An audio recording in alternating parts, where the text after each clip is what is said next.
गायन्ति देवा किल गीतकानि धन्यास्तु ते भारत भूमि भागे स्वर्गापवर्गा ईशपद मार्ग भूते भवन्ति भुजा पुरुषासुरत्वा।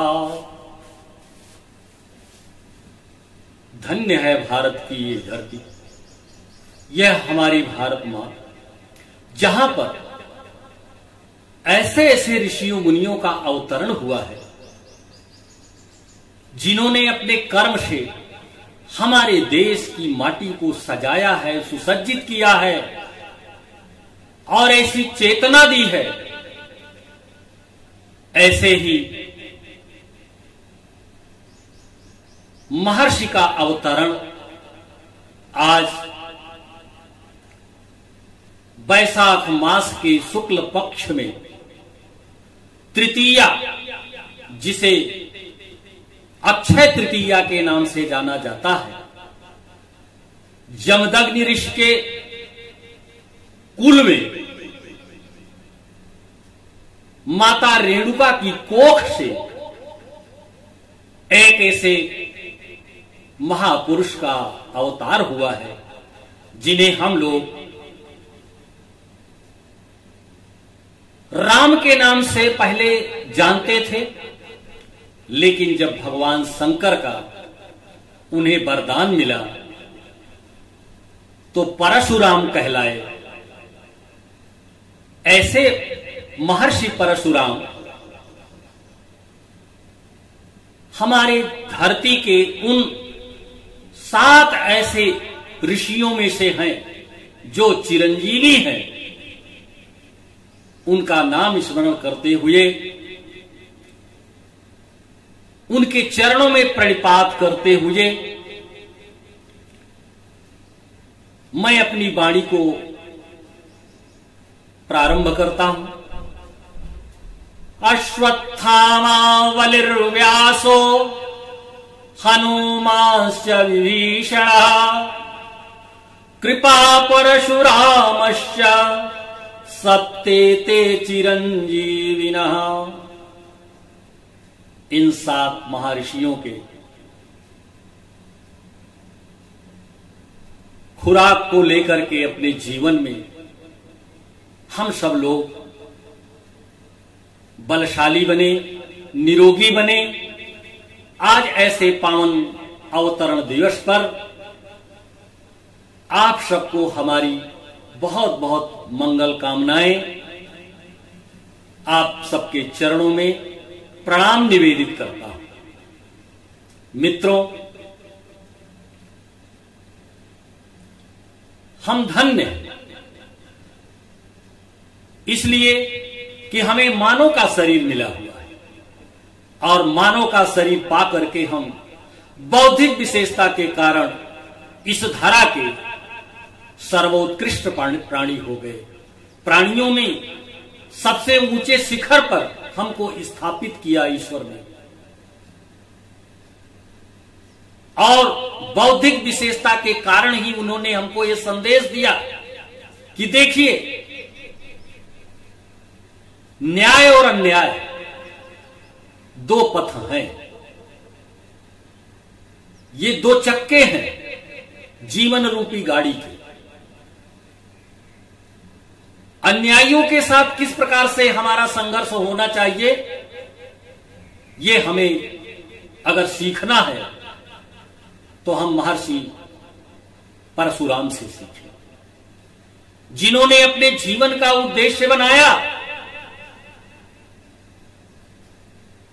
कि निंदन्तु नीति निपुणा यदि वा स्तुवन्तु लक्ष्मी समाविशतु गच्छतु वा यथेष्टम् अद्दैव मरणमस्तु युगान्तरे वा न्यायात् पथा प्रविचलन्ति पदं न धीरा।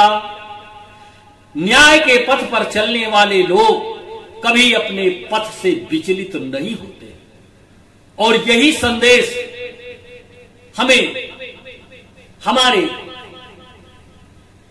कुल सम्राट विद्वत भूषण शस्त्र और शास्त्र के अद्भुत ज्ञानी परम ज्ञानी ये संदेश दे गए, अधिकार खोकर बैठ रहना ये महादुष्कर्म है, न्यायार्थ अपने बंधुओं को दंड देना धर्म है, न्यायार्थ अपने बंधुओं को दंड देना धर्म है। न्याय के लिए जहां कहीं भी संग्राम हुआ है, सत्यमेव जयते, सत्य की ही विजय हुई।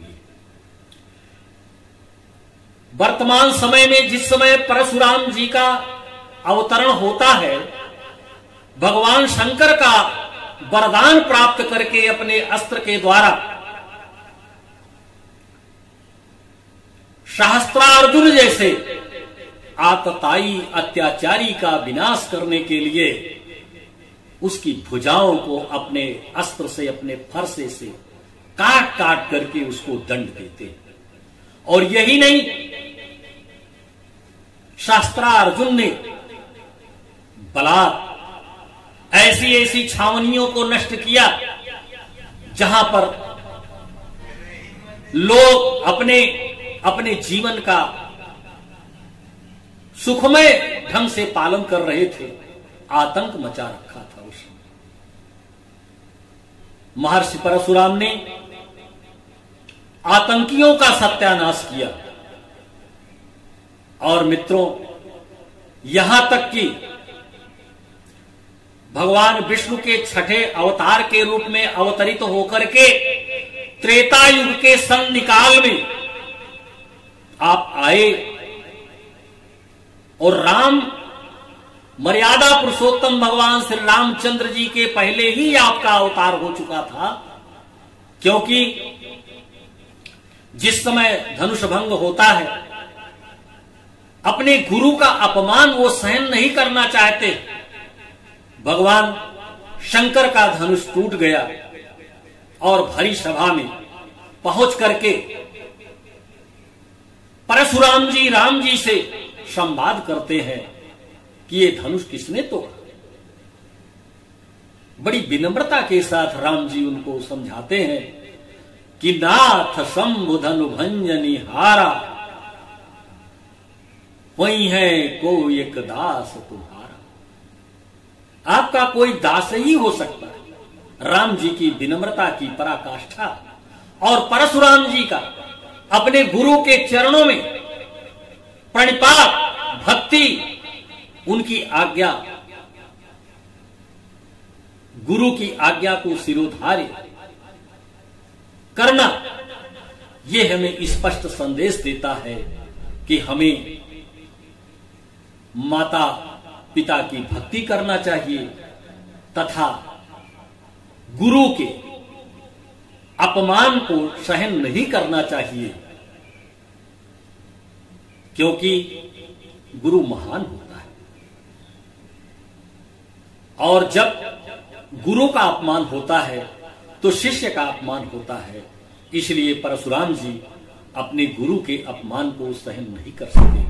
धनुष टूटा और वे आवेशावतार के रूप में अवतरित हो गए वहां पर। मित्रों, सनातन धर्म के अनुसार आज का जो पावन दिवस है वो अक्षय, अर्थात महर्षि परशुराम जी के चरणों पर प्रणिपात करते हुए, उनके बताए गए मार्ग का अनुसरण करते हुए यदि हम चलते हैं तो हमारा सनातन अक्षुण्ण रहेगा, हमारा जीवन मजबूत होगा, हमारा जीवन सुखी होगा, हम अपने जीवन को धन्य बनाएं। आज के दिन पूरे देश में एक बहुत बड़ा उत्साह होता है और वो पर्व के रूप में मनाया जाता है। सूर्योदय के पहले लोग अपने घरों में स्नान करते हैं, गंगा में स्नान करते हैं, दान पुण्य का संकल्प लेते हैं। आज का दिन, आज का मुहूर्त भारतवर्ष की पावन धरती का एक अच्छा मुहूर्त है, जो पूरे विश्व को संदेश दे रहा है कि हम अच्छे कर्मों को करके, न्याय के पथ पर चल करके अन्यायियों को धर्म क्रांति के माध्यम से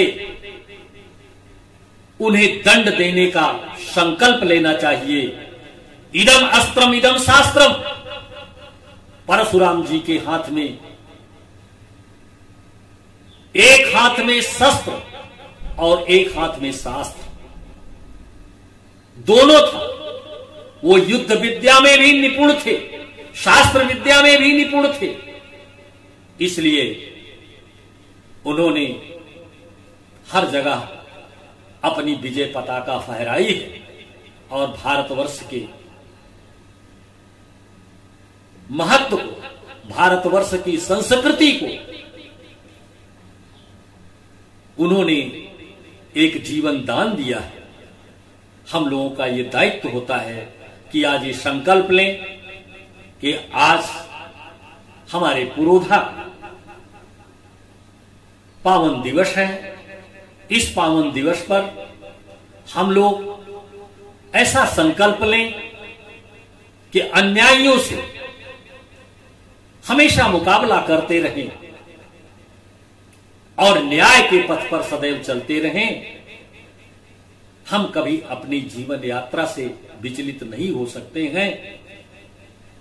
पुनः मैं ऐसे महर्षि के चरणों में प्रणाम निवेदित करते हुए आप सबको आज इस मंगलमय पावन पर्व पर अक्षय तृतीया की